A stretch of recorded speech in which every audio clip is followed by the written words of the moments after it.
L'incontro di stasera accetta ed insieme pone una sfida di conoscenza, di consapevolezza e di discernimento per una responsabilità personale e comunitaria.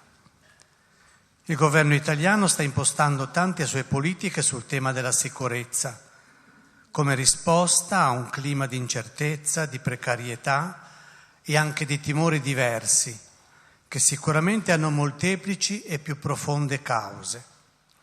Un segno preciso è proprio la promulgazione del decreto sicurezza. Al di là delle singole norme, riflette e induce ad un pensiero, ad una cultura di difesa, di protezione, di chiusura, facendo leva sui sentimenti di paura e di equivoca identità oggi ad arte diffusi. Nel contempo sentiamo la necessità dell'apertura motivata da tante risorse, pensieri, stili di vita diversi.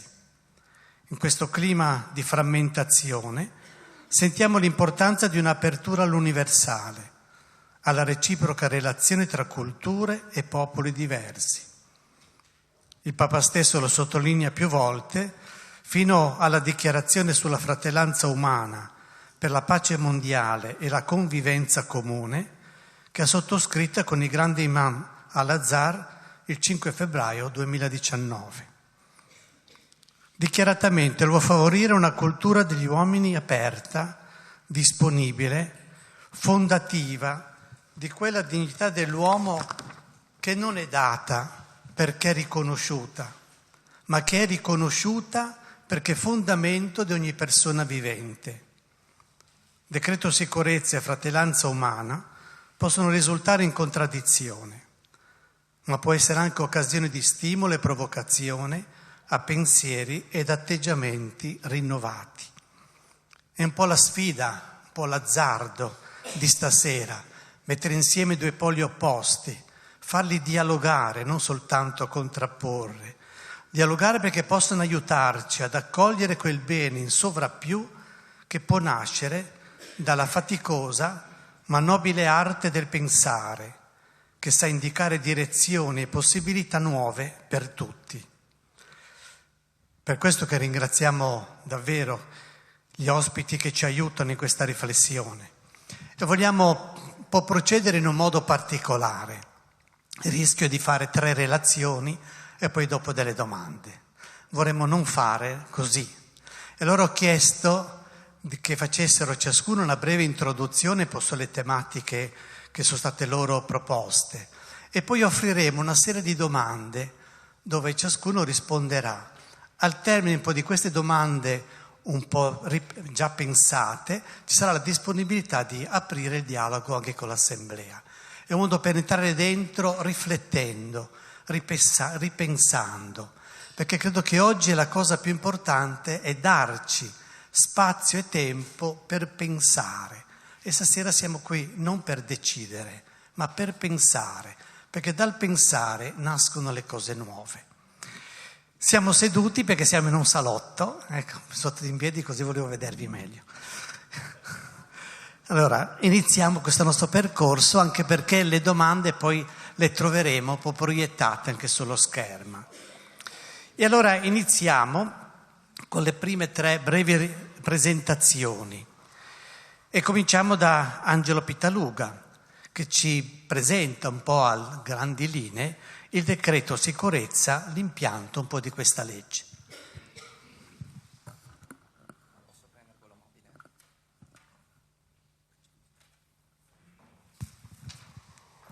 Buonasera a tutti, grazie alla Caritas di Chiavari per questo invito e a voi per la partecipazione.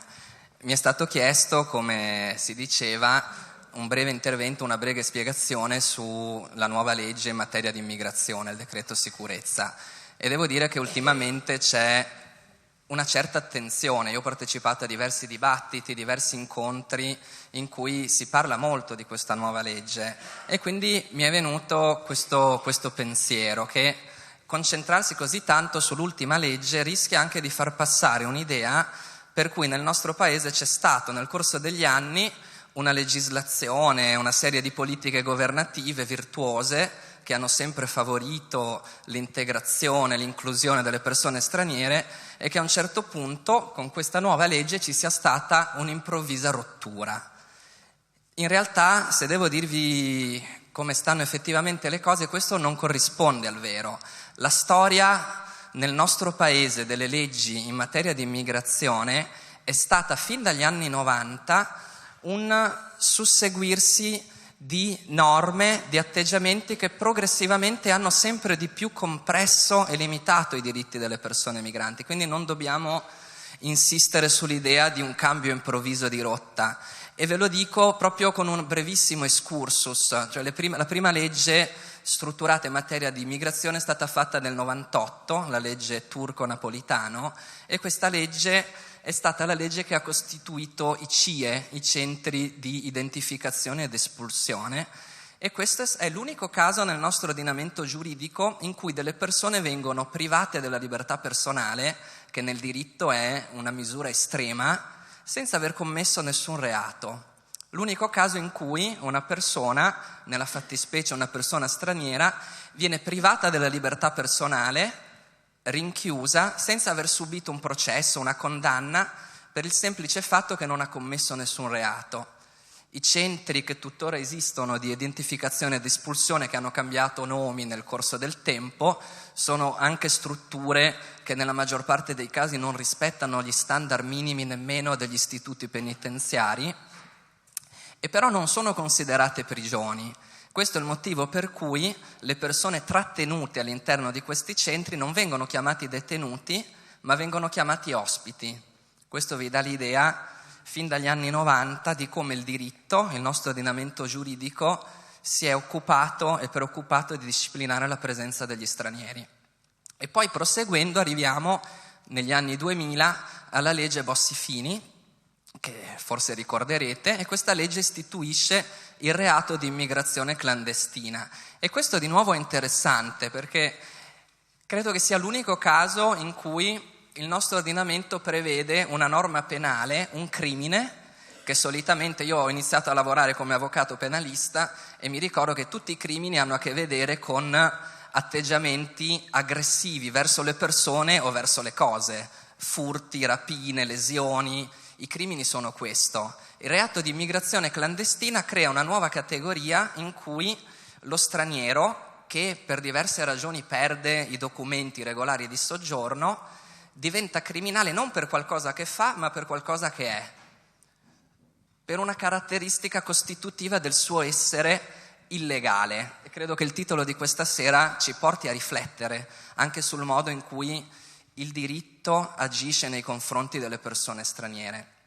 E poi proseguendo, arrivando agli anni più recenti, non dimentichiamo che nel 2017 è stato emanato il decreto Orlando-Minniti, che ha costituito una forte compressione di diritti fondamentali. Ad esempio, ha allungato il periodo di trattenimento in questi centri, di cui vi dicevo, fino a 180 giorni. Questo è stato fatto da precedenti governi, così come a livello di politiche gli accordi con le milizie libiche per evitare le partenze sono nati in quegli anni, e quindi questa premessa è per dirvi che in un certo senso il decreto sicurezza convertito con la legge 132 sembra quasi una naturale prosecuzione di un atteggiamento che già esisteva, non è una rottura.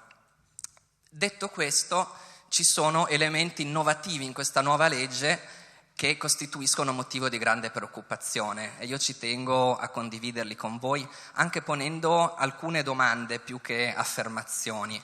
Vi cito alcuni punti di questa nuova legge che riteniamo particolarmente preoccupanti. Il primo riguarda ancora l'ipotesi di trattenimento.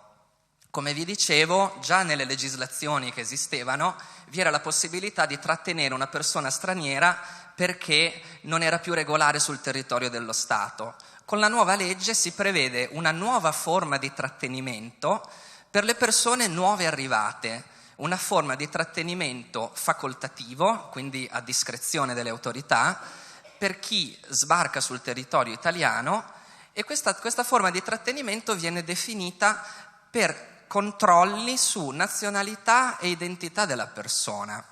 Il problema è che, come potete immaginare, le persone che arrivano in Italia come profughi, scappando spesso da situazioni anche disperate, non partono con il passaporto, con i documenti, e quindi hanno una fatica oggettiva a provare la propria identità e la provenienza. Questa forma di trattenimento stabilisce in maniera indiscriminata che tutti possano essere, appena arrivati in Italia, privati della loro libertà, sottoposti a controlli di sicurezza.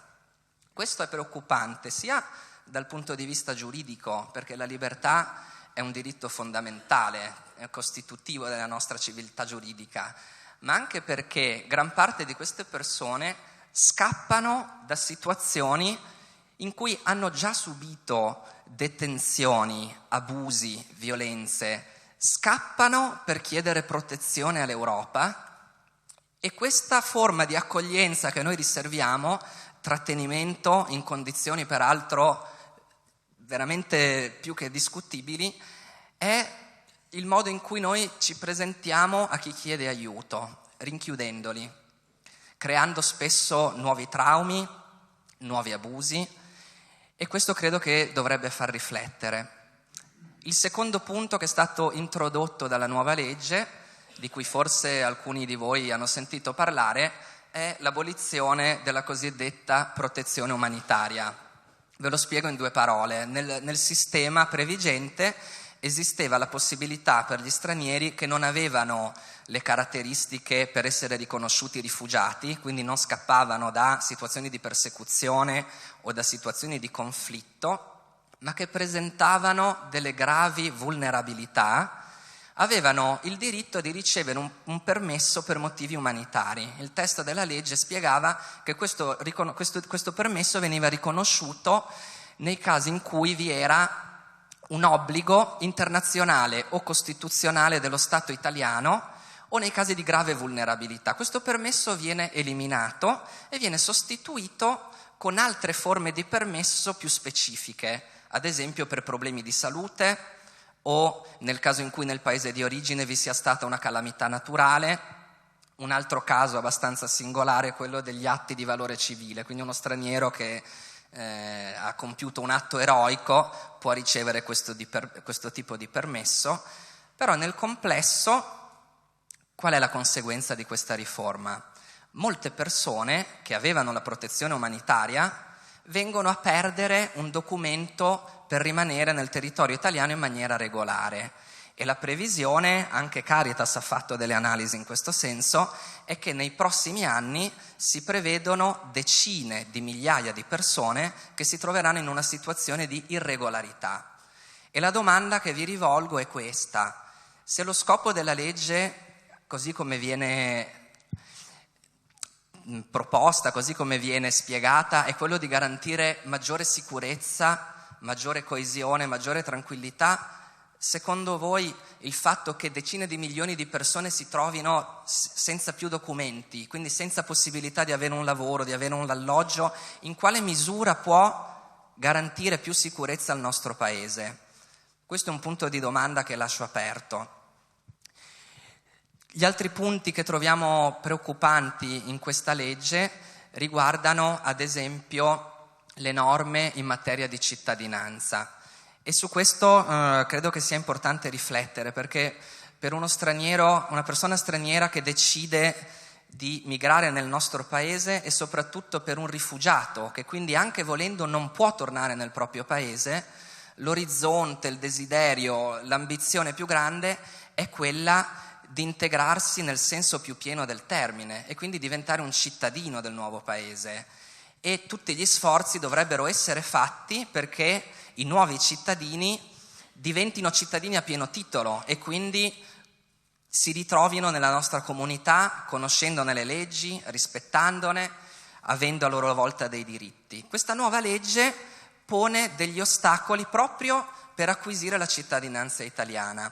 E quindi se il tempo di acquisizione era già lungo, perché in questo momento una persona straniera può chiedere la cittadinanza dopo 10 anni di regolare soggiorno, con la nuova legge si prevede che la pratica possa essere esaminata per un periodo di 4 anni, quindi dopo 10 anni di attesa occorrono ulteriori 4 anni per sbrigare le pratiche, quindi per valutare che tutto sia in regola, e ne vengono aumentati i costi.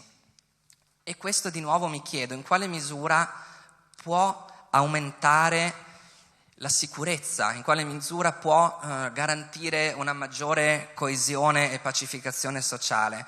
E questo credo che sia importante come riflessione, soprattutto nella misura in cui noi vogliamo invece credere e promuovere una società che si basi su una democrazia di prossimità, su una democrazia della solidarietà. Questo forse potrebbe garantire maggiore sicurezza. E l'ultimo punto, tra i tanti che sarebbero da approfondire, è quello del sistema dell'accoglienza.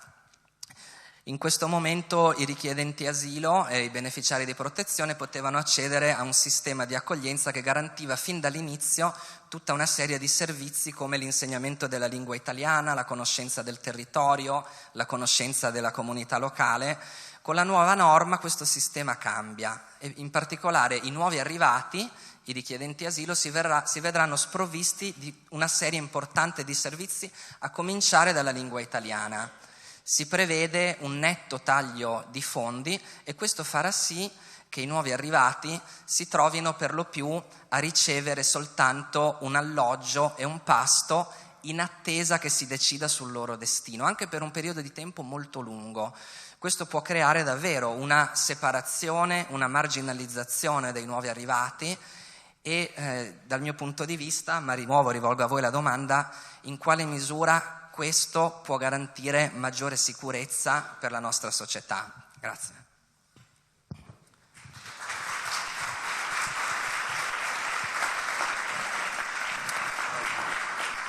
Molte grazie, anche perché riusciamo a stare nei tempi ed è bello, è importante. E adesso invece chiediamo a Fra Luca che ci dica un poco la motivazione di questa firma, perché e perché in quel luogo, e dall'altra parte poi il contenuto di questa dichiarazione. Ma se permettete partirei un po' sulla stessa lunghezza d'onda di quello che ha detto Angelo, anche se è un po' dall'altra parte. Intendo dire che questo documento, che è stato firmato il 4 febbraio, quindi è freschissimo, e che credo che abbia avuto pochissima diffusione per il momento, l'auspicio che ne abbia. Si impegnano anche i firmatari perché ne abbia, non soltanto all'interno delle proprie realtà religiose, ma anche a livello delle istituzioni, dalle più grandi alle più piccole. E forse la sfida sarà proprio questa, per capire la portata di questo documento, cioè se le ricadute locali saranno efficaci. Però questo documento viene da lontano.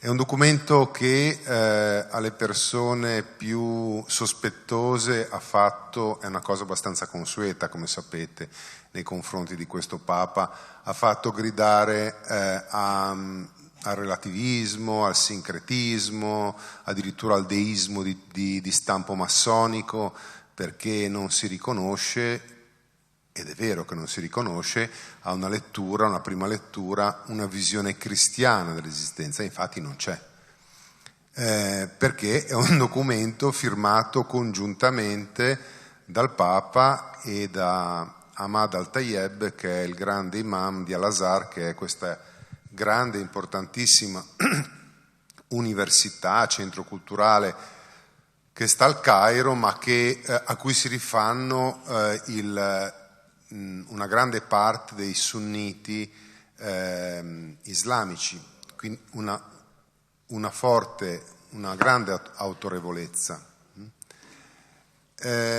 Dico, viene da lontano questo documento, almeno pensando alle nostre radici, a casa nostra, e provo a leggervi uno stralcio brevissimo che oggi mi ha colpito e mi sembrava che potesse bene introdurre da dove si parte. Sono 3 righe. Ora più che mai, poi sarebbe interessante dirvi secondo voi chi l'ha scritto. Ora più che mai, certo più che nei secoli passati, siamo intesi a servire l'uomo in quanto tale e non solo i cattolici. a difendere anzitutto e ovunque i diritti della persona umana e non solo quelli della Chiesa Cattolica. Sapete chi l'ha dette queste cose? Papa Giovanni. Quindi davvero sono tanti anni fa. Non era ancora indetto il concilio. Però questo uomo mite e profetico, che poi appunto ha indetto il concilio, che come sappiamo poi è stato portato avanti e concluso da Paolo VI, intuiva, no, ancora in qualche modo da lontano, no, vedendola ancora da lontano, la meta. Io non dico che questo documento è la meta, ma senz'altro, come il Papa stesso ha detto, un passo avanti. E poi ci sono una serie di rimandi a cui credo tutti abbiamo assistito, perlomeno per televisione. Penso alla riunione delle religioni ad Assisi, lo ricorderete, no? Tutti i rappresentanti religiosi riuniti ad Assisi insieme per pregare. C'era stato appunto con la dialettica per pregare insieme, no? Chiaramente è difficile metterlo nel nostro discorso, insieme per pregare.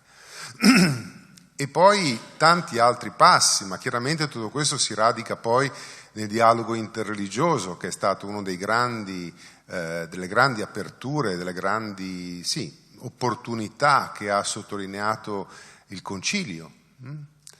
E potremmo descriverne ancora tante cose. Quindi quello che noi leggiamo, io non so se voi l'avete letto, è un documento abbastanza breve, quindi non è che chieda un tempo infinito, ma davvero da una parte ci spiazza un po', no?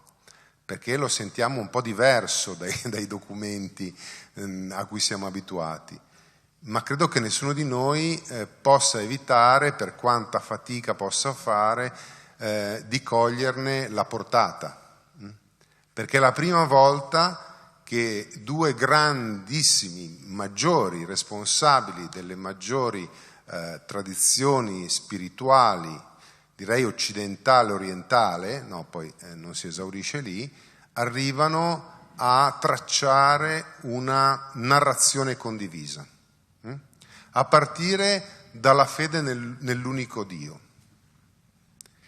E credo che tutti lo comprendiamo davvero di quale portata sia, no, questo documento, perché il documento funziona così. La premessa è che a partire dalla fede in un Dio guardando al quale tutti ci riscopriamo figli, non viene chiamato padre perché nella tradizione islamica questo non c'è, però tutti ci riconosciamo fratelli, quindi in nome di questa cosa, in una lettura che ha chiesto un anno di lavoro alle due equipe, quella diciamo cattolica e quella islamica, di lavoro congiunto, di conoscenza eccetera, a partire da questa fede condivisa e confrontandosi sui segni dei tempi, diremmo noi, che sono abbastanza dettagliati, gli aspetti positivi e i limiti, si giunge a delle sottolineature che poi diventano delle richieste, delle attenzioni molto circostanziate, precise, dove comprendiamo davvero che siamo entrati in uno spazio un po' nuovo. Anche perché, mi limito a citare, per riprendere il discorso che faceva Angelo, vi cito questo per dire di come gli stessi argomenti possono essere guardati in modo diverso. A un certo punto dice così: il concetto di cittadinanza si basa sull'eguaglianza dei diritti e dei doveri sotto la cui ombra tutti godono della giustizia. Per questo è necessario impegnarsi per stabilire nelle nostre società il concetto della piena cittadinanza e rinunciare all'uso discriminatorio del termine minoranze, che porta con sé i semi del sentirsi isolati e dell'inferiorità. Esso prepara il terreno alle ostilità e alla discordia e sottrae le conquiste e i diritti religiosi e civili di alcuni cittadini discriminandoli. Si capisce che è un'altra musica, no? E mi permetto soltanto di leggervi un passaggio, poi eventualmente lo riprenderò dopo, perché forse è questo che magari può turbarci a una lettura un po' veloce. A un certo punto, congiuntamente, loro dicono questo, scusate. Sotto il tema della libertà dice così: la libertà è un diritto di ogni persona, ciascuno gode della libertà di credo, di pensiero, di espressione e di azione. La frase, diciamo, capisco incriminabile o che comunque ci stona immediatamente, no? Pensando che una delle due firme è quella del Papa della Chiesa Cattolica. Il pluralismo e le diversità di religione, di colore, di sesso, di razza e di lingua sono una sapiente volontà divina con la quale Dio ha creato gli esseri umani. Ecco, poi magari alcune cose le riprendiamo dopo nel dialogo, ma mi sembrava giusto sottolineare questi aspetti che mi sembrano quelli essenziali e lasciare la parola a Paolo, che invece ci racconta un po' più, credo, le traduzioni locali.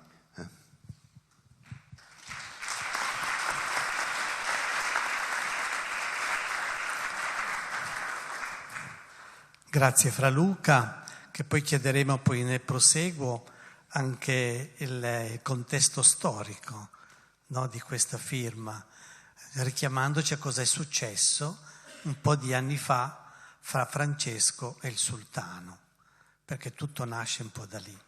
Ed è interessante che Fra Luca ce lo spieghi proprio nel cuore del francescanesimo. A Paolo Pezzana pare bello chiedere un po' questo: quali sono un po' le ricadute di queste norme sul territorio e quali perciò le funzioni, le problematiche, le prospettive che un amministratore locale ha, quindi un po' nelle nostre terre, in qualche maniera quali sono i risvolti. Grazie. Allora, c'è un territorio sul quale questo decreto sta avendo ricadute enormi ed è un territorio del quale, come sindaco di Sori, mi sento assolutamente responsabile. Quel territorio si chiama Mar Mediterraneo, si chiama Libia e si chiama Sudan. Sono i territori nei quali i migranti, prima di arrivare all'imbarco, compiono dei percorsi lunghi anche 2 o 3 anni e nei quali, grazie alle chiusure che questo decreto, che non è... La Pitaluga, ragazzi, deve fare un applauso di ore, perché pochi davvero in questi anni hanno descritto la concatenazione dei provvedimenti in maniera lucida e rispondente alla realtà come ha fatto lui. Le chiusure progressive di questi anni hanno portato a delle realtà concentrazionarie e mortali terribili. C'è un livello di violazione dei diritti umani, di morte, di negazione dell'umanità in questo momento, in quelle aree inaccessibili, pressoché sconosciute del mondo, dal quale provengono narrazioni flebili, voci nel deserto, avrebbe detto qualcuno, che veramente sono conseguenze dirette di questo tipo di chiusure, che non sono soltanto quelle dell'Italia ai tempi di Salvini, sono quelle comunque della Fortezza Europa, già connominata così parecchi anni fa, che va chiudendosi. Come sindaco di Sori me ne sento corresponsabile. Sono sindaco di una parte del mondo, piccina, ancora per poco, ma che fa parte del mondo. Dopodiché ci sono le ricadute sui territori locali, nostri, all'interno dei sacri confini della patria. Queste ricadute sono in realtà non così drammatiche dal punto di vista della gestione da parte dell'amministratore. Cos'è successo? È successo sostanzialmente che con la trasformazione del progetto SPRAR, che era il progetto messo in piedi da ANCI e dai comuni col Ministero dell'Interno per accompagnare i richiedenti asilo e i rifugiati in percorsi di inclusione che li sostenessero nel percorso che va dalla presentazione della domanda di asilo al riconoscimento da parte delle commissioni e poi all'inserimento nella società civile, sono stati espulsi i richiedenti asilo. Oggi in realtà sono ancora dentro in tanti, perché quelli che al 31 ottobre erano già dentro il progetto ci rimangono, quindi chi gestisce SPRAR, chi ha SPRAR sui propri territori non nota ancora grandissime differenze. se non per alcuni segnali che sono non irrilevanti, tipo il divieto di iscrizione anagrafica delle persone che hanno un permesso per richiesta d'asilo nelle liste della popolazione residente, che impattano non poco. L'iscrizione anagrafica è un prerequisito fondamentale per l'accesso a qualunque misura di cittadinanza e di inclusione. Senza residenza non si hanno documenti, non si accede alla sanità, non si possono fare cose molto banali, anche mandare i soldi a casa se sei un migrante, perché comunque, a meno che non usi canali illegali, qualunque esercizio che fa questo tipo di attività ti richiede quantomeno un documento, una residenza, un luogo dove ritrovarti. E tante altre piccole norme disseminate a questo modo. L'altra grande conseguenza alla quale stanno cominciando a guardare alcuni territori, ma che invece rischia di impattare parecchio su di noi, è il fatto che chiusi i CAS, cioè teoricamente superato il sistema dei centri delle prefetture, i centri di accoglienza straordinaria che venivano aperti sul territorio, l'opzione netta di questo decreto è nuovamente un'opzione per le grandi strutture con livelli minimali di servizi. Questo è il più drastico cambiamento che il nuovo sistema comporta, che va ad investire una platea ampia di persone, perché quelli che prima entravano nello SPRAR come richiedenti asilo oggi non ci entrano più quando arrivano.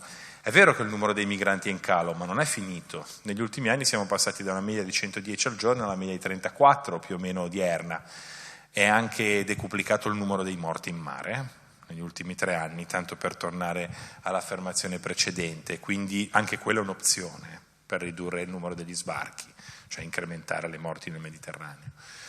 Ma tornando a noi, cosa succederà?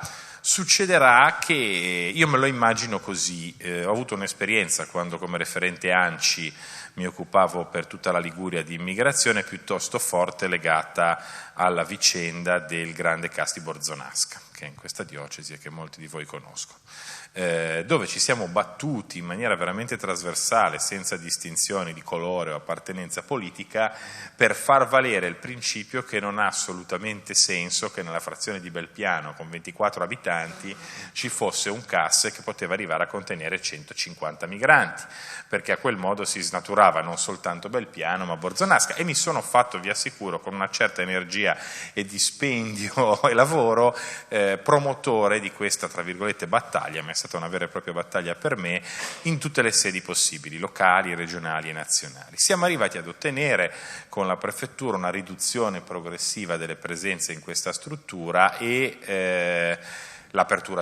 l'idea di un'apertura di uno SPRAR sul territorio di Borzonasca, la migrazione verso questo sistema. E in allora chi si faceva promotore dell'identità locale, delle virtù del territorio, della protezione dei cittadini, della sicurezza, era assolutamente in prima fila in questa battaglia.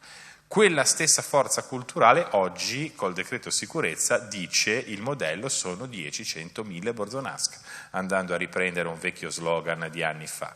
Cioè quello che il decreto disegna è un sistema di grandi strutture isolate, possibilmente fuori dai grossi centri urbani o dai luoghi dove può creare maggior tensione e attrito sociale, e quindi a Belpiano, nelle tante Belpiano che ci sono disseminate nel nostro paese. Non sto dicendo che rimettono 200 persone a Belpiano, non è un'anticipazione, non lo so, può anche darsi, ma non lo so. Resta il fatto che questo aver abbandonato l'idea dell'accoglienza diffusa, che è un'idea per la quale tanto ci siamo spesi, cioè poche persone in piccole strutture diffuse sul territorio dove ci sono delle comunità che possono incontrarle, conoscere, vincere le paure e attivarsi per l'inclusione, in favore di un'idea concentrazionaria, purtroppo è stata fatta. Perché dico concentrazionaria? Perché i CAS potevano far leva su una retta pro die e pro capite variava dai 32 ai 34, 35 euro più o meno per persona. Oggi si è passati a una retta onnicomprensiva tra i 18 e i 21, a seconda dei bandi e delle prefetture. Cosa vuol dire? Che vengono meno tutti i servizi che potevano avere a che fare con l'accompagnamento e la mediazione e che si spesano, per chi vuole gestire questo tipo di struttura, vitto, alloggio, igiene nella migliore delle ipotesi e custodia. intesa nel senso di sorveglianza, quindi livelli contrattuali più bassi, dove puoi mettere un sorvegliante che garantisca che non succeda nulla di particolare. Non sono necessariamente strutture chiuse come i CIE poi denominati di cui citava Angelo, ma la logica che viene assunta è quella. Ed è una logica che andrà a impattare sui territori in maniera molto molto drastica se dovesse prendere campo, se il numero tornasse ad aumentare. E il numero aumenterà perché la gestione del flusso, dei quantitativi del flusso di migranti è stata, è e rimarrà ancora purtroppo per un po' di tempo uno dei più brutali ed immediati strumenti di geopolitica che abbiano a disposizione i grandi giochi tra nord, sud, est, cioè nel momento in cui la Turchia decide di fare pressione in un determinato modo, i flussi da quell'area aumentano immediatamente. Nel momento in cui determinati poteri del Nord Africa non si ritengono soddisfatti delle condizioni immediate, i flussi riprendono ad aumentare. Insomma, è una leva geopolitica sulla pelle della gente che viene manovrata in maniera piuttosto cinica e spregiudicata e che quindi produrrà necessariamente, nonostante le norme, un aumento da questo punto di vista nei prossimi periodi dei flussi, poi magari un altro calo, a seconda delle convenienze del momento.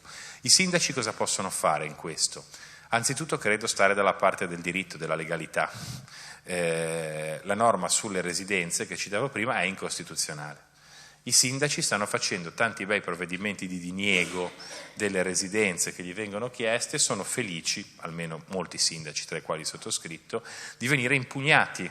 E anzi spesso scriviamo questi provvedimenti d'intesa con gli avvocati che li impugneranno, in modo che vengano portati nei tribunali, vengano portati davanti alla Corte Costituzionale. In questo momento ce ne sono 2 che stanno andando davanti alla Corte Costituzionale, uno firmato dal sindaco di Scandicci, uno firmato dal sindaco di Sori, che sono riusciti a farsi impugnare. Se ci sarà la declaratoria di incostituzionalità di quella norma, come tutti auspichiamo, quella norma andrà cambiata. Qualora persistesse da parte di un qualsivoglia governo della Repubblica un atteggiamento in conflitto con il dettame della Corte Costituzionale, tecnicamente si parla di golpe e cambiano un attimo le condizioni del quadro. Non stiamo più parlando di contrasto alle migrazioni, ma di violazione dell'ordinamento costituito. È uno scenario che spero nessuno di noi debba vedere brevemente. L'altra cosa che debbono fare i sindaci oggi è preoccuparsi giustamente della sicurezza dei loro territori. Siamo le autorità di pubblica sicurezza dei nostri comuni e quindi questa è una delle nostre responsabilità fondamentali. Come ci si preoccupa della sicurezza dei propri territori? Anzitutto presidiando le dinamiche che all'interno della comunità fanno sentire sicure le persone, agevolano i rapporti di convivenza, fanno sì che le persone vadano un po' oltre le loro paure, le loro barriere e scoprano che non c'è nulla da temere oltre, ma questo non nello specifico della migrazione, ma in generale. Allora, il compito di un sindaco oggi è un compito eminentemente culturale che però si sostanzia anche in tante azioni pratiche per far superare le paure. Quella del migrante è una delle paure da superare. Ieri, e termino, mi è arrivata una signora di Recco in ufficio con altri 2 o 3 rechelini che l'accompagnavano, invendo contro di me, che faccio il sindaco a Sori, e signora s'accomodi, devo dire, mi spieghi, le dice niente via Treganega Bassa? Onestamente no, cioè sono studiato a Recco, ho giocato a rugby a Recco, frequento Recco tutti i giorni, via Treganega Bassa, confesso, non l'avevo mai sentita nominare e neanche tante delle persone a cui l'ho chiesto. Poi abbiamo scoperto che esiste, e dov'è? In via Treganega Bassa hanno messo 5 migranti. È vero, era stato aperto lo progetto Sprari, il comune di Recco ha aderito, hanno trovato un appartamento d'intesa col soggetto gestore in via Treganega Bassa, che non è proprio in riva sul lungomare, ecco, tanto per capirci, e questa signora è venuta da me e mi ha detto di tutto. Signora, io sono responsabile sì del progetto come capofila, ma ho una struttura sussisa, gestisco quella è la mia preoccupazione. No, c'era il cartello. Come c'era il cartello, mi scusi? Sì, c'era il cartello nel portone. Il sindaco Paolo Pezzana di Sori ha mandato 5 immigrati in questo palazzo per cui i vostri appartamenti perderanno di valore. Ho chiamato il sindaco di Reco, ci hai messo tu Dario, perché no? Non è nel no, è per dire, ora quello ovviamente è una strumentalizzazione che qualcuno ha fatto nei miei confronti, ma tant'è l'atteggiamento in queste situazioni deve essere quello di alimentare le paure. Io ho parlato 45 minuti, avevo parecchie cose da fare ieri mattina, peraltro con questa signora, gli ho spiegato come funziona il progetto, quali sono le regole, che diritti hanno loro, che diritti hanno... Ha iniziato a farmi un sacco di domande sui 35 euro, sui flussi, cioè una cosa interessante. Gli ho consigliato di leggere un libro che ha scritto un mio studente molto bello che spiega come funzionano i flussi, che si chiama Se fossero persone, e è uscita contenta. Vabbè, ma se è così come dice lei va bene. Un sindaco oggi deve fare anche quello, ma forse non solo un sindaco. Per questo dicevo, e lo approfondiremo sicuramente dopo, che la nostra responsabilità parte sicuramente dagli aspetti culturali. Grazie.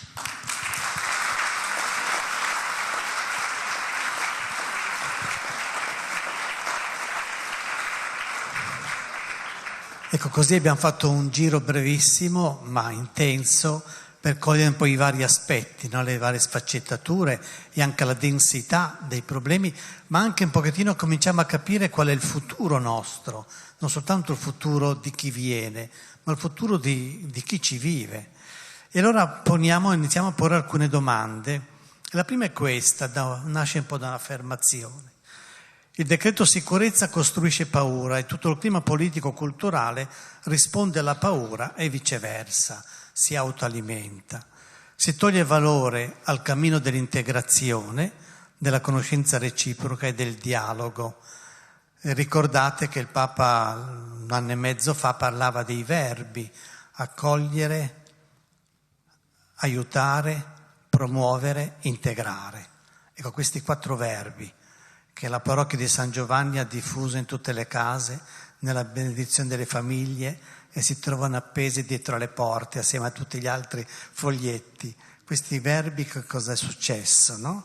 Allora, proprio per questo non si riconosce che il tempo della costruzione dei rapporti è un tempo lungo, non immediato.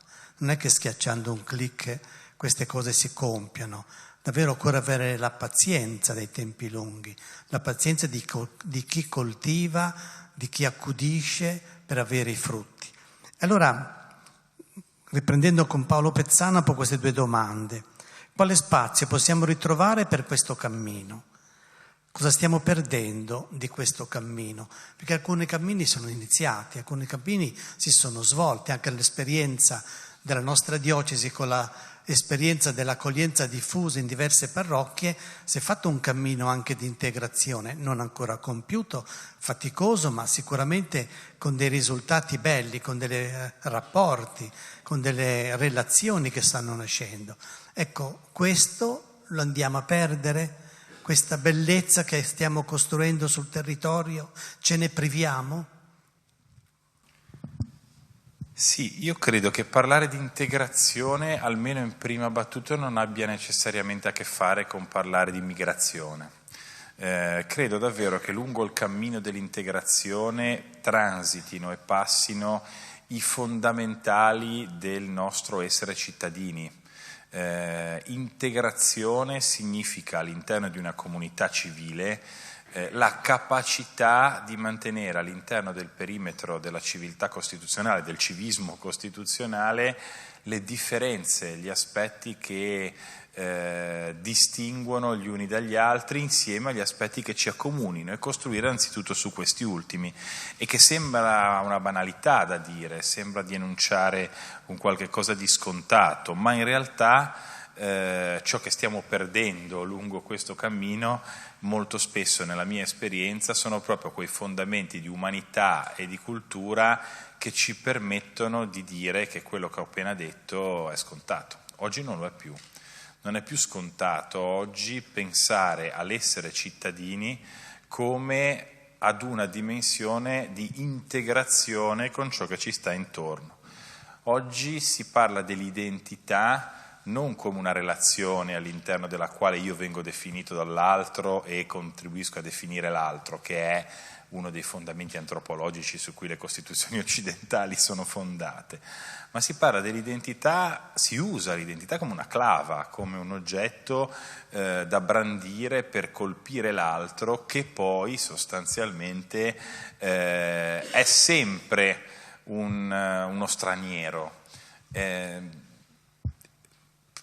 La dico brutale, ma in questi anni, facendo molti incontri sul territorio, mi è capitato di sentire utilizzare gli stessi argomenti da parte di persone della frazione, di una frazione, che è la frazione di Capreno, contro i migranti, che usavano, forse con qualche sorrisetto in più, per denigrare gli abitanti della frazione dopo, che è Sussisa, rispetto alla quale eravamo accusati di fare molto di più, perché io avevo la compagnia Sussisa, perché c'era mia zia che era...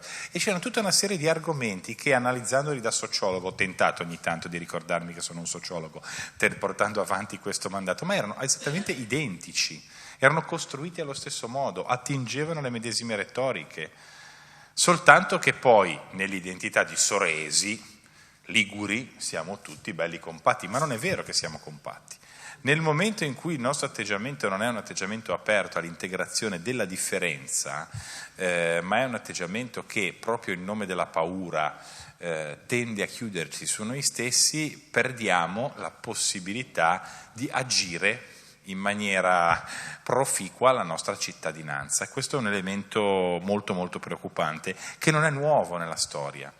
C'è un bellissimo testo di un sociologo americano che si chiama Jonathan Simon, che si chiama Il governo della paura, che analizza come negli Stati Uniti d'America nel corso del Novecento a più riprese i governi in carica hanno utilizzato diversi temi per innescare dinamiche di paura, ben sapendo già in anticipo come quelle dinamiche avrebbero pagato in termini elettorali, di consenso, di consolidamento di un determinato sistema di potere. E questo è successo molto spesso. Oggi sta succedendo in maniera ampia in Europa e anche nel nostro paese. La paura nel breve paga, soltanto che se costruiamo sulla paura bruciamo risorse, estraiamo utilità nel breve periodo, ma non costruiamo niente nel lungo periodo. Concludo questa risposta dicendo questo, e utilizzo nuovamente una frase di un filosofo tedesco che si chiama Frithof, che dice che in questo nostro tempo stiamo bruciando violini per alimentare macchine a vapore. E credo che descriva bene questa dinamica, cioè quanti violini tra di noi, anche nelle dinamiche migratorie, quanti ragazzi meravigliosi con delle storie, un coraggio, un'esperienza, persone che a 17-18 anni hanno vissuto e sono in grado di trasmettere l'energia che nell'Occidente un po' smorto che viviamo, neanche in una vita alcuni hanno fatto esperienza. Quante iniezioni di vitalità, di prospettiva di futuro sarebbero possibili se si facessero suonare questi violini, se li si conoscesse come violini, ma anche il mio vicino di casa, non soltanto lo straniero che viene dall'altra parte del mondo. E invece questi violini noi li buttiamo in una macchina inefficace che chiamiamo sicurezza, che li brucia, li consuma, fa andare avanti tutto il resto della macchina in cui siamo inseriti, ma con la lentezza e il potere inquinante che è una macchina a vapore, che pure in un certo periodo della storia fu un progresso per l'umanità, però è capace di portare. Rischiamo davvero di perdere la possibilità di progredire, di crescere insieme, di andare in avanti. Posso dire una cosa?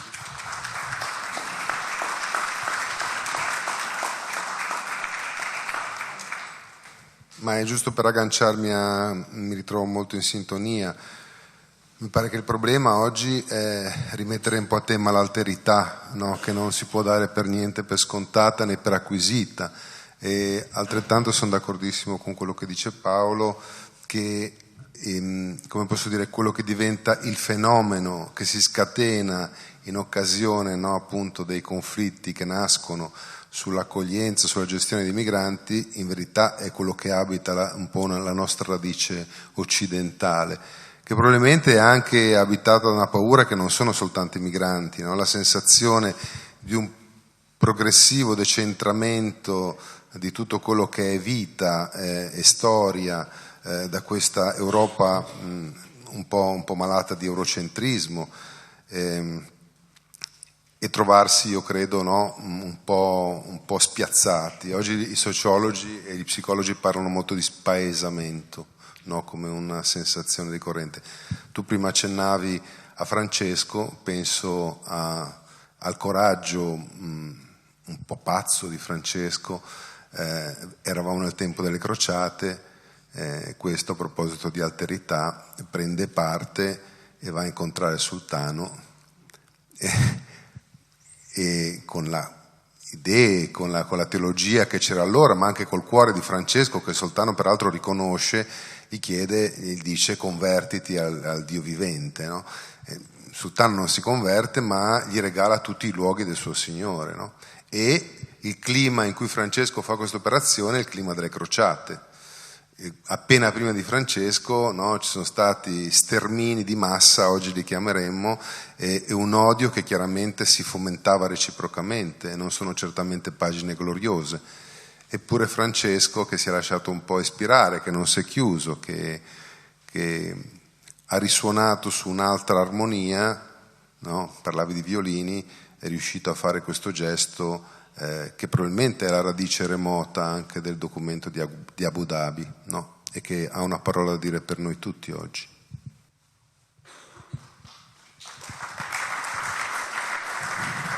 Proprio richiamando questo, no? del gesto di Francesco che va dal sultano inerme, no? Innocente, cioè senza nuocere. E mi pare bello anche perché proprio un mese fa è stato anche fatto con l'approvazione del Papa un piccolissimo documento dove Caritas Italiana, Fondazione Migrantes e Centro Astalli hanno fatto una dichiarazione insieme, liberi dalla paura. E allora mi pare questa un po' la domanda che facciamo a Fra Luca. Quale volto di umanità scaturisce dai due documenti e in quale ci riconosciamo e vogliamo stare? La domanda è molto impegnativa, ecco, supporrebbe una giornata di riflessione. Io mi limito a riprendere il discorso che è quello di prima, e cioè la vita è plurale. Io non so come dirlo, questo che mi sembra che sia una base da cui ripartire. Non possiamo darlo per scontato. Veniamo da un'idea di vita dove la pluralità, quando c'è, è una benevolenza da parte nostra. E quindi è sempre soggetta alla disponibilità o meno di elargirla. In verità tutto il documento di Abu Dhabi gioca sul fatto che si parte da un dato di realtà, se vogliamo leggerla in modo orizzontale, ma per chi ha fede si parte da una teologia della creazione che non ha avuto una grossa fortuna nei tempi recenti, ma forse da cui c'è bisogno di ripartire, perché le premesse che quei racconti un po' innocenti, anche un po' ingenui apparentemente, no, delle prime capitoli di Genesi narrano, è proprio di questa vita che si manifesta nella sua bellezza, nella sua ricchezza, nella sua potenzialità, nel momento in cui è una vita plurale.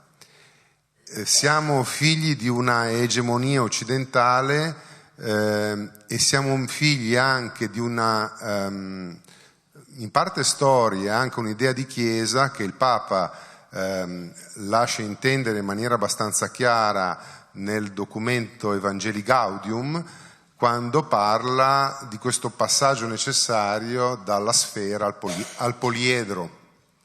La sfera è perfetta, tutti i punti sono equidistanti, ma in fondo basta a se stessa, non permette un'articolazione. Il poliedro è una figura aperta che può essere fatto di un numero di facce infinito, e porsi così suppone un accettare il decentramento, direi culturale, che non vuol dire che non contiamo più, vuol dire che non siamo più il centro del mondo E perdonatemi se lo dico, il documento è la prima volta, in questo di cui parliamo, è la prima volta che ci parla della possibilità, lo dicevo già prima, di una narrazione in cui ci ritroviamo a partire da premesse diverse, con storie diverse, con culture diverse, con fedi diverse. E credo che non siamo abituati a questo. Finché non superiamo, a me viene da dire, il lutto di non essere il centro dell'universo, e in Occidente ci siamo dentro in pieno, io credo che è difficile una via di fraternità, perché passa anzitutto non attraverso una concessione, ma attraverso il riconoscimento che, come me, anche l'altro è soggetto. Prima Paolo diceva che questa qui è la base di tutti, no? Sì, ma non è scontato neanche un po'. non funziona così per noi.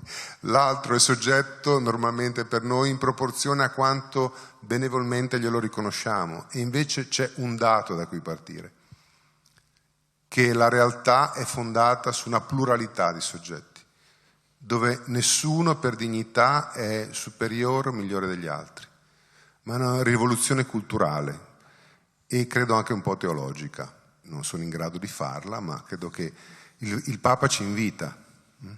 Non perdiamo nulla di quello che siamo. La paura, no? Questo terrore del perdere l'identità per cui la agitiamo come una clava. Non perdiamo nulla. Abbiamo la possibilità di acquistare, perché possiamo arricchirci della ricchezza dell'altro.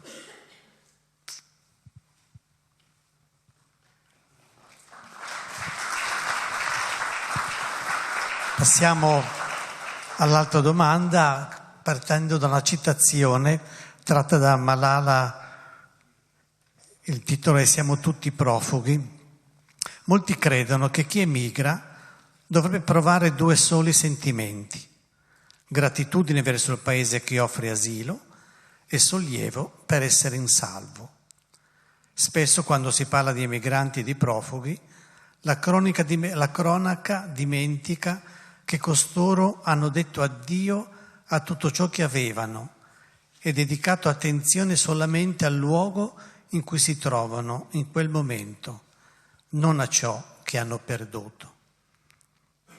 E allora ad Angelo vorrei fare questa domanda: conquistare l'Africa, e la storia delle colonizzazioni l'hanno espressa molto chiara e anche oggi a livello economico si esprime ancora, conquistare l'Africa respingendo gli africani. C'è una svolta possibile? Sì, anche questa è una bella domanda, indubbiamente. Io, così leggendo questa sollecitazione, pensavo e mi venivano in mente alcuni episodi che ho vissuto negli anni in cui prestavo servizio con Caritas in Africa. Io sono stato circa 5 anni e mezzo in Africa orientale, e uno di questi viaggi che mi era stato chiesto di fare era stato in Congo Brazzaville. La Commissione Giustizia e Pace del Congo Brazzaville ci aveva invitato per andare a vedere alcuni problemi che avevano con una nostra azienda, Eni. La prima cosa che mi ha colpito è che, arrivando all'aeroporto, io generalmente, viaggiando in diversi paesi africani, nel momento in cui mi presentavo come italiano, venivo accolto in maniera positiva, quindi mi chiedevano del calcio, del cibo, delle nostre città. In Congo Brazzaville questo non è successo, quindi la prima reazione quando mi sono presentato è stata di vedere questi poliziotti locali che si irrigidivano. Poi mi sono venuti a prendere i referenti della Commissione Giustizia e Pace e abbiamo iniziato questa visita nelle zone dell'interno del paese e ho iniziato a capire il perché. Siamo stati proprio nei punti di estrazione del petrolio gestiti da Eni e ho visto con i miei occhi i danni che sono stati fatti. Ho incontrato le comunità dei villaggi e io devo dire anche con un certo imbarazzo che io ho provato in questi momenti una profonda vergogna di essere italiano e di essere europeo. E ho assistito a famiglie che avevano perso i raccolti, ho assistito a famiglie che avevano visto morire il bestiame, perché in questi territori non sempre vengono rispettate le norme minime di sicurezza ambientale. E quindi la domanda è rivolta, usa questo termine molto forte che è conquista dell'Africa. Questo richiama magari i passati coloniali, di guerre, di lotte armate, però io credo che ci siano tanti modi di conquista che sono ancora attuali. Io ho conosciuto con i miei occhi questa realtà del Congo, ho assistito anche a come ci sia una nostra responsabilità in alcune situazioni di fortissimo disagio, e mi viene in mente un altro esempio. Giusto ieri cadeva la ricorrenza, se non sbaglio, che è l'esempio di una nostra grande giornalista che è stata Ilaria Alpi, uccisa in Somalia perché indagava e aveva scoperto che attraverso la cooperazione italiana, quindi attraverso i fondi del governo italiano, si nascondevano traffici di armi, si nascondevano traffici di rifiuti tossici.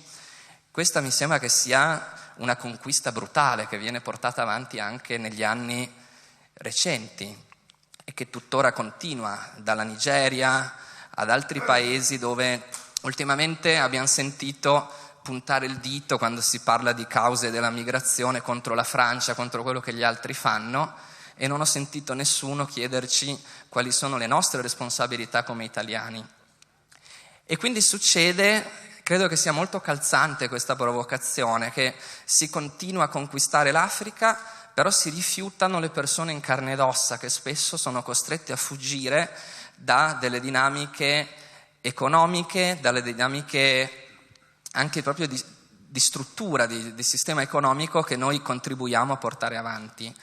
E quindi quando parliamo di accoglienza, io credo che non sia tanto una questione di aiuto, di solidarietà, ma credo che sia una questione di giustizia. Questa è una frase che è molto forte che abbiamo sentito: non sia dato per carità ciò che è dovuto per giustizia. Credo che la via che si suggerisce, l'alternativa, è proprio quella di iniziare a ragionare in questi termini, quindi essere prima di tutto consapevoli delle nostre responsabilità e cercare di cambiare queste dinamiche di sopraffazione, piuttosto che respingere e considerare come degli invasori quelli che forse sono le prime vittime di certi processi.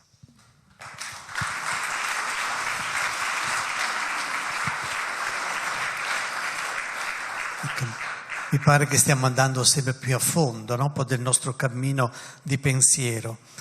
E per la prossima domanda ci facciamo aiutare ancora da un brano, sempre tratto da Siamo tutti profughi. Resto sempre sconvolta quando vedo così tante persone dare per scontata la pace. Io sono grata ogni giorno di poterla vivere. Non per tutti è possibile. Milioni di uomini, donne e bambini vivono quotidianamente la guerra. La loro realtà è fatta di violenze, di case distrutte, di vite innocenti perdute. La loro unica possibilità per sopravvivere è partire, è scegliere di diventare rifugiati. Non c'è alternativa. Ecco, a me pare che una domanda che potremmo darci è un po' questa. Abbiamo coscienza che limitando i diritti di pochi, poi a un certo punto limiteremo i diritti di tutti. Quante volte noi ci accorgiamo che una cosa piccola iniziata poi diventa un dramma grande per tutti. Forse avere questa visione un po' profetica, visione di lungo raggio e non di corto raggio. E allora chiediamo a Paolo Pezzana un po' che ci aiuti un po' a entrare dentro questo discorso, no? Il diritto di pochi è profezia di qualcosa che verrà tolto a tutti. E la risposta è no, perché se ne avessimo coscienza e se ci rendessimo conto di essere parte del tutti, perché ciascuno di noi è una parte del tutti, ci apparirebbe assai chiaro che limitando i diritti di alcuni stiamo limitando i nostri diritti. E onestamente io di far limitare i miei diritti non ne ho voglia e non lo concedo a nessuno. Non so quanti di voi siano disponibili a fare ciò. Ciò non di meno accade. Bertolt Brecht già anni fa in un suo celeberrimo aforisma descriveva questa dinamica riferendosi alle barbarie dell'epoca nazifascista. Io credo che oggi, anche senza paralleli storici che spesso vengono cavalcati in modi inappropriati, però stiamo facendo rivivere dinamiche di questo genere.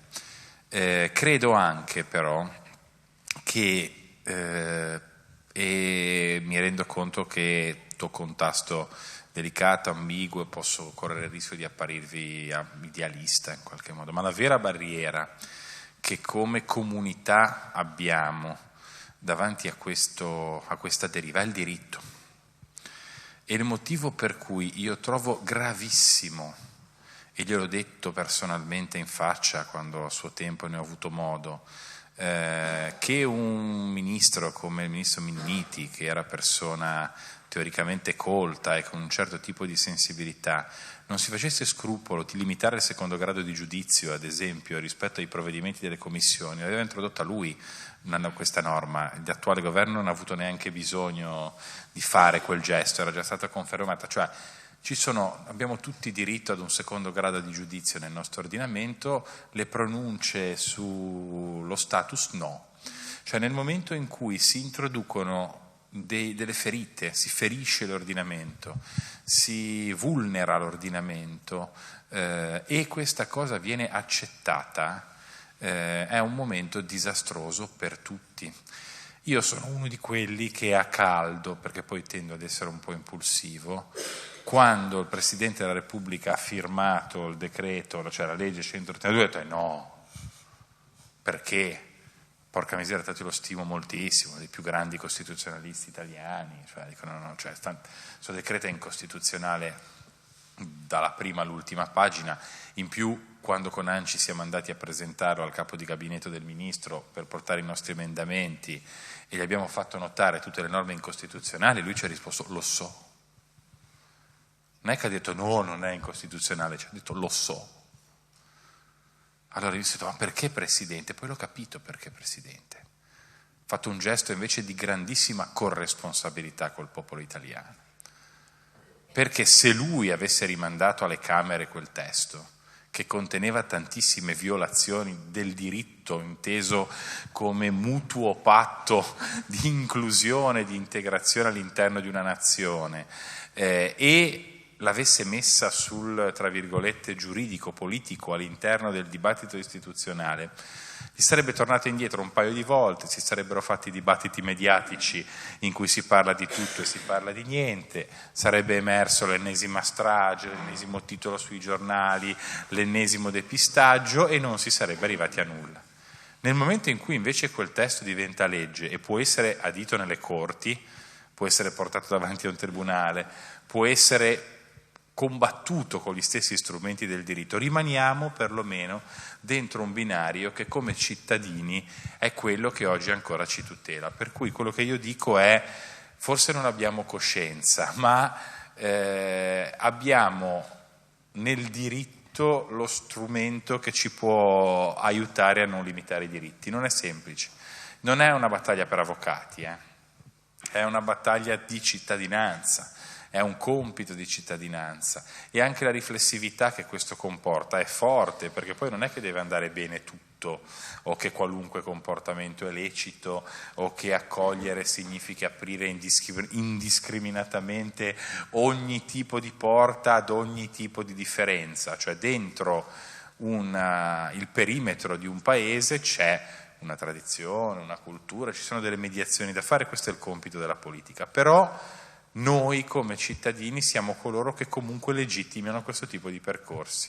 Il potere istituente rispetto alle nostre istituzioni ce l'abbiamo noi e dobbiamo anzitutto in queste dinamiche riscoprirlo, questo potere istituente della società civile. Cioè se le istituzioni istituite cominciano ad andare in una direzione che è pregiudizievole per la convivenza civile, chi detiene il potere istituente, cioè noi, cittadini, la società civile, ha il dovere di agirlo, in una dinamica che in alcune fasi della storia ha assunto le forme della rivoluzione, oggi probabilmente assume le fasi di una molto più faticosa transizione, pacifica, dolorosa, complicata, ma senza utilizzare necessariamente mezzi brutali, però non può passare attraverso l'indifferenza, non può passare attraverso il rinchiudersi, non può passare attraverso il me ne frego, perché dove porta il me ne frego poi in questa situazione l'abbiamo visto tutti, risultiamo i primi ad essere violati. Finisco dicendo questo. Io tra qualche giorno ho un processo penale, sono stato querelato da un signore che allora non lo faceva ma oggi fa il ministro dell'interno e ci vediamo in tribunale a Genova. Se fossi in un altro paese dovrei avere molta paura di andare in uno dei paesi da cui scappano ad esempio le persone che arrivano. Io non andrei in tribunale a Genova il 3 di aprile, sarei probabilmente rinchiuso in qualche luogo dove nessuno lo sa, nel momento in cui quella persona che allora era un leader politico fuori dal governo, oggi è uno degli uomini più potenti del paese, è il mio avversario in una corte. In Italia ho ancora la tranquillità di poter andare davanti a un giudice convinto di non aver commesso alcun reato, di essere dalla parte del giusto, col mio avvocato, lui avrà il suo, anzi presumo ci sarà solo il suo avvocato, non credo lui venga, e ce la vediamo davanti al diritto. Ma pensando a questa cosa, perché ogni tanto comunque un po' mi preoccupa l'idea, se devo essere proprio sincero, ecco. Però pensando a questa cosa e pensando ad esempio ai racconti che ho sentito di persone scappate dall'Eritrea, dico porca miseria però, cioè abbiamo un tesoro, abbiamo un patrimonio, abbiamo ereditato comunque attraverso quello che l'ha costruito e le sofferenze che ci sono dietro una serie di presidi e di salvaguardie di umanità attraverso i nostri ordinamenti che non possiamo permettere vengano maltrattati a questo modo, non possiamo permettere vengano vulnerati nei loro fondamenti per gestire, facendocele passare per cose pragmatiche che vengono decise al momento. Quindi su questo abbiamo poca consapevolezza, dobbiamo sicuramente farla crescere. Grazie. E proprio mi aggancio a quest'ultimo aspetto, no? A volte, non so se anche a voi non succede, in qualche maniera si sogna un po' con invidia, no? Quello che è stato il grande lavoro dei grandi padri della nostra Costituzione, specialmente persone anche molto giovani che hanno lottato e si sono impegnate a scrivere delle cose splendide. Io credo che oggi c'è bisogno di riscrivere, non tanto materialmente, la nostra Costituzione, ma di riscriverla vivendola, nel volerla vivere dentro le nostre relazioni. Allora la domanda che faccio ad Angelo è questa: quali passi concreti possiamo fare come cittadini e come credenti, anche partendo un po' dalla tua esperienza?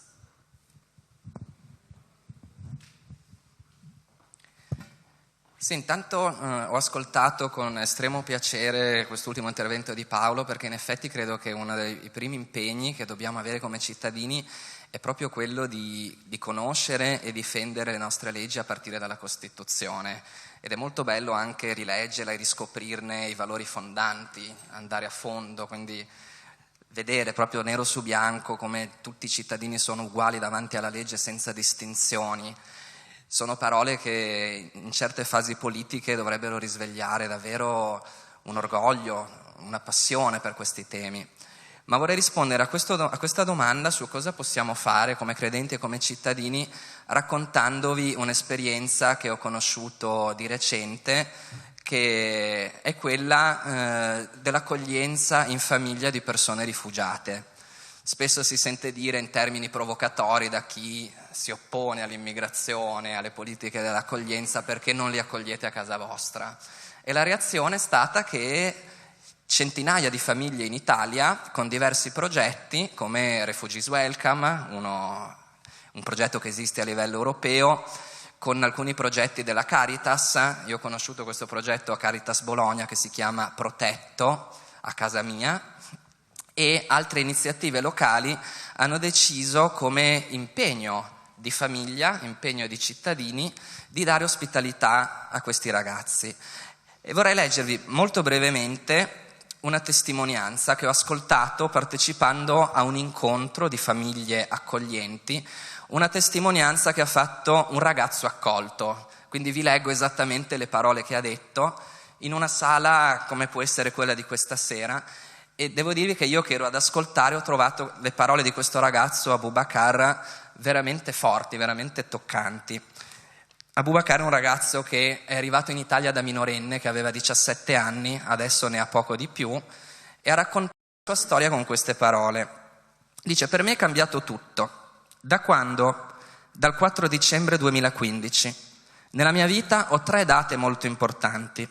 Il 4 dicembre 2015, quando sono stato salvato in mezzo al Mediterraneo con 120 persone. Eravamo in un gommone bucato, avevamo navigato più di 12 ore, donne, uomini e bambini, eravamo disperati. Uno di noi urla: si stanno avvicinando. Alcuni di noi vedono questa cosina che si avvicina, sembrava un uccello che mano a mano si ingrandiva. Era una nave italiana che ci ha salvato la vita. Per me quella data rimarrà sempre nella mia vita, la racconterò anche ai miei nipoti. Poi il 20 settembre 2016, quando un mio operatore mi ha chiamato dicendomi: la commissione ha accettato la tua richiesta, hai un permesso umanitario. Anche lì potete solo immaginare la felicità che ho avuto dentro di me. Infine, la terza data, il 24 aprile 2017, quando ho ricevuto un messaggio da un'operatrice che mi diceva: Abu, oggi ti faccio conoscere una persona in gamba, una persona che ti apre casa sua.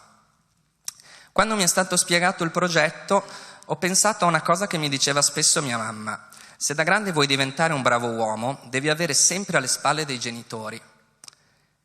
Arriva l'incontro con Francesca, la signora che si era offerta di ospitarmi per un periodo. Appena mi ha visto mi ha sorriso e mi sono detto: mia mamma sarebbe contenta. Da quel momento sapevo che la mia vita sarebbe cambiata, mi veniva data la possibilità di integrarmi e io volevo fare di tutto per integrarmi, perché mi rendevo conto di aver trovato una famiglia che mi voleva accogliere senza conoscermi, senza sapere nulla di me, solo il mio nome, eppure disposta a volermi bene. Quell'incontro ha cambiato tutto. Al primo incontro ne sono seguiti altri, siamo andati a mangiare al ristorante. Una volta sono andato a dormire a casa sua quando vivevo ancora nel centro e ho visto la mia camera. Era la mia prima camera al mondo. Non ho mai avuto una camera mia. E queste parole vi assicuro che dette da un ragazzo di 20 anni erano davvero molto elettrizzanti. E poi prosegue: io ho chiesto a Francesca: ma cosa ti ha spinto a ospitare uno sconosciuto? E lei mi ha detto: dentro di me sentivo che dovevo fare qualcosa. Il 31 maggio sono andato ad abitare a casa sua, ma a quel punto era già come se ci conoscessimo da tantissimi anni. All'inizio lei era un po' emozionata, io ero molto emozionato.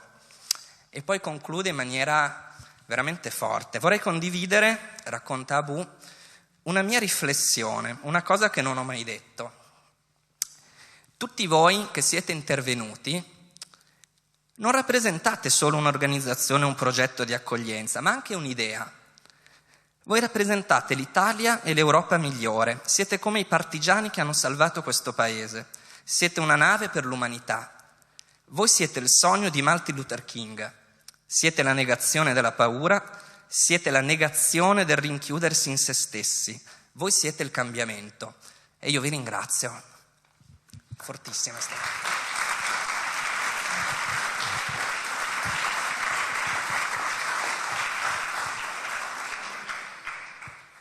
Davvero mi pare che siamo in cammino per come siamo capaci di modificare un po' il modo nostro del vivere, partendo dalle esperienze concrete. E faccio loro l'ultima domanda, poi abbiamo un po' di tempo per intervenire anche noi. E lo facciamo a Fra Luca. Papa Giovanni parlava dei segni dei tempi, lo ritroviamo questo nel Concilio, nella Gaudium et Spes. Il Concilio ci chiede di leggere la storia, perché dentro la lettura della storia c'è nascosta la novità di Dio. Allora anche dentro le ferite della storia o la storia ferita c'è iscritta la novità che il Signore vuole indicare al nostro cammino. E allora questa è un po' la domanda, Fra Luca.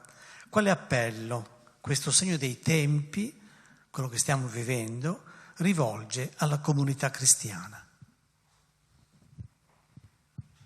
Io non so se con segno dei tempi intendi il documento o più in generale tutto il discorso, ma c'è tra le tante affermazioni su cui bisognerà in qualche modo ritornare, non dico noi qui presenti, ma bisognerà tornarci certamente a questo documento. Viene detto così: la partenza è quella della giustizia e della misericordia. Leggo soltanto le ultime righe. Dice bene: in nome di tutto questo, di Dio e di tutto questo, noi, ci sono i nomi con i rispettivi ambiti di influenza, dichiariamo di adottare la cultura del dialogo come via, la collaborazione comune come condotta, la conoscenza reciproca come metodo e criterio. Ora, è vero che sono discorsi che non sono nuovi, uno potrebbe dire forse non ci voleva un documento, ma è la prima volta che vengono detti insieme. Credo che è uscito diverse volte negli ultimi interventi, sia di Angelo che di Paolo. Forse vale la pena di esplicitarlo. La sensazione che credo un po' tutti viviamo oggi, che ci sia questo incrocio tra una consapevolezza che è un po' latita, un po' di torpore da cui ci lasciamo prendere per tanti motivi, stanchezza, forse la speranza che chiede tempi lunghi, oppure come dice il Papa, i processi che chiedono tempi lunghi tendono a stancarci, no? Allora questo segno dei tempi intanto chiede di essere letto e di diventare consapevole, che mi sembrerebbe il passaggio necessario, il primo, perché se non succede quello i passi in avanti non possono esserci. C'è una soglia sotto la quale il processo non si innesca. E dato che la richiesta è riferita ai credenti, io credo che davvero la speranza è l'antitesi alla paura. La fede e la speranza sono le grandi forze che si oppongono alla paura. La paura ha tanti volti, non c'è soltanto il volto esplicito, no? È quell'appesantimento silenzioso che si genera nelle nostre vite, che ci chiude, è stato detto più volte stasera. Si è parlato di passione. Oggi i sociologi dicono che si parla nel tempo delle passioni tristi. Ecco, forse trovare il tempo delle passioni allegre o delle passioni rivitalizzate. Io credo che anche un altro aspetto che ha toccato Don Enrico, che io sento importantissimo, oggi c'è una certa fatica a trovare luoghi e occasioni di pensiero. Non dico per grandi luminari o filosofi illustri. Abbiamo una disabitudine al pensare. Ci accontentiamo di risposte semplici a problemi complessi. La fatica della ricerca comporta la fatica del pensiero. E credo che questo ciascuno di noi debba cercare di alimentarlo, per come è capace e dov'è. Perché sennò rischiamo di andare avanti un po' a luoghi comuni, e molto spesso i luoghi comuni sono dettati da, come posso dire, non dico dal grande fratello, no, ma da linee di tendenza che forse neanche riconosciamo. Essere desti. Credo che la fede aiuta a diventare desti o a tenere desti. Credo che ciascuno di noi possa fare cose importanti. Mi pare che con la parola della pluralità, dato che, come diceva Paolo prima, tutti questi discorsi che stiamo facendo non pensiamo che funzionino sui grandi scenari mondiali, sono le dinamiche di tutti i giorni. Se non le ritroviamo come la matrice su cui viviamo o rischiamo di non vivere tutti i giorni, anche nelle relazioni di gruppo, in parrocchia, col vicino di casa, prendiamo un abbaglio, perché lì sono visibili, ma sono quelli che poi dettano gli stessi comportamenti nel tessuto quotidiano delle relazioni. E credo che di lì bisogna ripartire con un po' di coraggio, dal quotidiano. Quindi credo che ciascuno di noi possa fare qualcosa.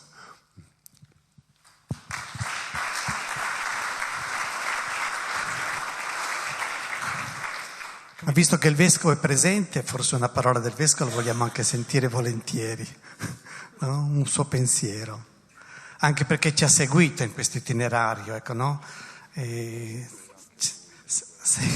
Ci ha seguito in questi anni che abbiamo iniziato questa esperienza, conosce le nostre fatiche, conosce un po' le difficoltà che si incontrano e anche un po' i desideri che abbiamo e che a volte sono frenati un po' dalle nostre incapacità.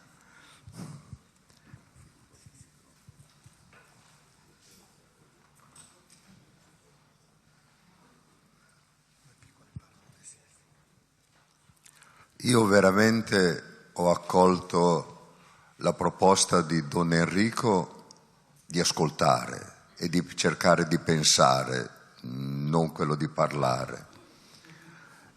Ho cercato quindi come voi di pensare, certamente nella convinzione che questo momento sia importante per il fatto che da tempo, anche nelle mie omelie, ho cercato di chiedere di non aver paura. Non so quanto sia stato raccolto questo invito, ma era proprio nella direzione che è stata detta stasera. Non viviamo di paura, perché mi sembra di sentire davvero palpebilmente la paura, e non si può vivere di paura. Giustamente Don Enrico ha ricordato l'impegno che la diocesi ha impostato con molta discrezione, mi viene da dire, però con plauso a coloro che ci si stanno dedicando e si dedicano con davvero passione a questo impegno. La nostra diocesi quindi deve sapere che c'è un impegno, anche se non sempre l'ho riscontrato o conosciuto. Sembra che sia un affare di qualcuno che se ne interessa e non di tutti. Mentre quando parlo di diocesi parlo di una comunità che vorrei tutta partecipe. L'ultima riflessione che faccio è questo, riguarda il documento di cui ha parlato Padre Luca. Io credo che in questo documento ci sia la volontà comune di fare un percorso di dialogo, come si dice, ma io mi ritrovo proprio come credente, non semplicemente come credente, cioè a me sembra che il Vangelo di Gesù Cristo chieda questo sguardo sull'umanità, che il Vangelo di Gesù Cristo mi chieda di essere attento a tutti gli uomini, di essere capace di accoglienza per ogni uomo, proprio per il fatto che il Signore me lo fa incontrare. E quindi con ogni uomo sono chiamato a parlare, quindi non è semplicemente un documento, direi, orizzontale. Per me è un documento che mi parla del Vangelo. Buonanotte.